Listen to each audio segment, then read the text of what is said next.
Tubal பிளாக்கேஜுக்கும் இன்ஃபர்டிலிட்டிக்கும் என்ன சம்மந்தம்ன்றதை பற்றி தான் இன்னைக்கு இந்த வீடியோவில் பார்க்க போகிறோம். Welcome to Sukhajeevan Ayurveda. This is doctor Raji. இதுதான் யூட்ரஸ், இது ஃபெலோப்பியன் டியூப், இது ஓவரி.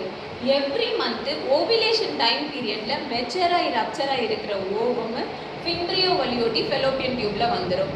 அதே மாதிரி மேலோட ஸ்பெர்ம் வெஜைனா வழியோட்டி ஃபெலோப்பியன் டியூப்பில் வரும். ஸ்பெர்மும் ஓவமும் ஃபெலோப்பியன் டியூப்பில் ஃபியூஸ் ஆகி யூட்ரஸோட லைனிங் ஆன எண்டோமெட்ரியமில் வந்து இம்ப்ளான்ட் ஆகி ஃபீட்டஸாக க்ரோ ஆகும். ஒன்ஸ் இந்த ஃபெலோப்பியன் டியூப்பில் பிளாக் இருக்குன்னா, இந்த மாதிரி ஒரு அடைப்பு இருந்துச்சுன்னா இந்த ஸ்பெர்மும் ஓவமும் ஃபியூஸ் ஆகவே ஆகாது, ரெண்டும் ஒன்னோட ஒன்று மீட் ஆகவே ஆகாது. ஸோ இதனால் ப்ரெக்னென்சியில் வந்து ப்ராப்ளம் இருக்கும். ஸோ இதுக்கு வந்து ஒரே சொல்யூஷன் ஐவிஎஃப் மட்டும்தான் நினச்சிட்டு இருக்கீங்க, பட் இல்லவே இல்லைங்க. சுகஜீவன் ஆயுர்வேதாவில் இந்த பிளாக்கை ரிமூவ் பண்ணுறதுக்கு உத்தரவஸ்தி அப்படின்ற ஒரு ப்ரொசீஜர் மூலயமா நேச்சுரலாக இந்த பிளாக்கை நாங்கள் ரிமூவ் பண்ணி கொடுக்குறோம். இதை பற்றி தெரிஞ்சுக்கணுன்னா கீழே காட்டுற நம்பருக்கு கான்டாக்ட் பண்ணுங்கள். இன்றைக்கி உங்களோட அப்பாயின்மெண்ட்டை புக் பண்ணுங்கள்.